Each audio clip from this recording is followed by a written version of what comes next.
What's the difference between a standard shopping campaign and a smart shopping campaign? When you set up a new shopping campaign, Google gives you an option on its type: smart shopping or standard shopping.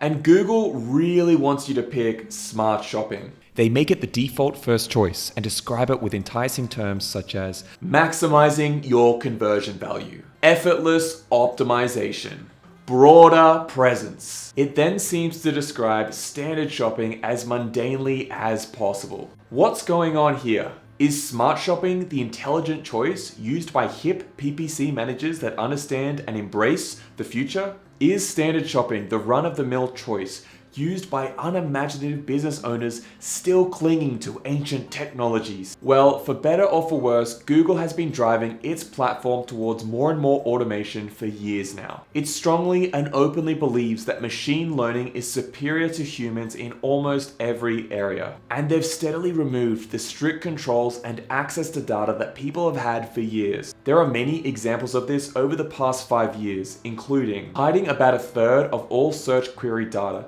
making it much more difficult to know what people are searching before finding our ads, radically loosening how keyword match types work, favoring their algorithms over your strict control over search query targeting, removing ad positions and reported data, making it impossible to know how you're positioning your ads on the page. In 2016, Google's CEO announced we would soon be living in an AI-first world, and that Google was going to become an AI-first company. We've certainly seen this rolled out in Google Ads. While this lesson isn't about the broader subject of AI and machine learning on ads, I bring up the concept because nowhere else is it more highlighted than the difference between standard shopping campaigns and smart shopping campaigns. For the advertiser, in a nutshell, it's control and access to data over no control and no access to data. Let's look at standard shopping first. When you set up a standard shopping campaign, you control the bids you want to set per product, the locations you want to advertise in, the devices you want to appear on,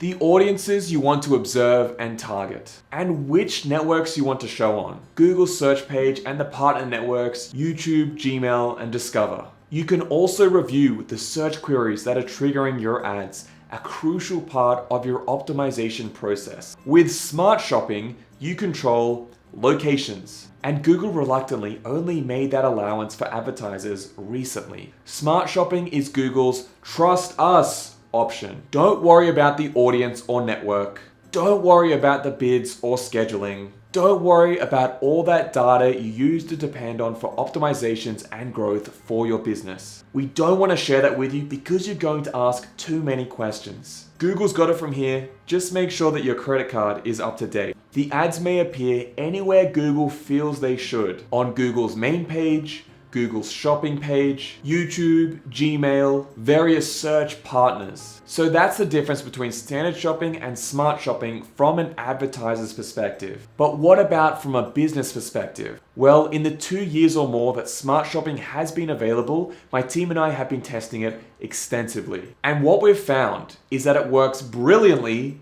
sometimes. Other times it wastes your crucial budget and never finds a way to deliver. What we've discovered is that generally standard shopping campaigns work better when your products are more unique, or when the search terms to find your products are more unique. It's better for brand advertising, something we'll talk about in a future video. And it's better when your goals are more complex than simple ROAS numbers. Inversely, smart shopping campaigns generally tend to work better when your products are commonly found in the marketplace. You're not concerned about separating brand traffic from non-brand traffic, and you simply want Google's machine learning to target a specific ROAS. That's a simplified and general way we've used to approach smart shopping and standard shopping campaigns. And generally, for a fresh account that doesn't have any conversion data at all, you'll want to start with standard shopping campaigns. That's because you're likely to make more informed decisions than the machine learning early on. However, once your account has built up a decent amount of conversion data,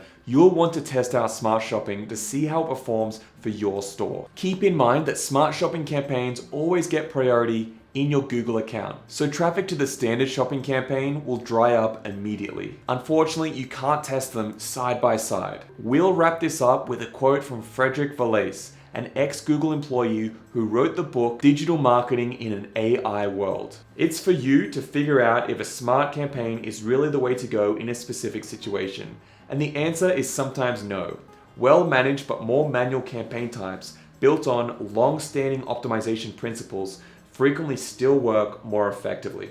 Now, if you're watching this video on YouTube, this video is actually part of our free Google Shopping course. It's a free course on our website that takes you through everything from setting up, optimizing, and scaling your shopping campaigns to make a lot of sales for your e-commerce store. It's absolutely free, no sign up required. I'll leave a link down below so you can access it right now. For the rest of this course, we're going to cover how to set up and optimize your standard shopping campaigns based on best practices. From the basic fundamentals all the way up to the exact strategies we're using to make millions of dollars with Google Shopping campaigns. If this video was helpful, please hit the like button. Let us know down below in the comments section. Otherwise, thanks for watching, guys. I'll see you in the next video. Bye for now.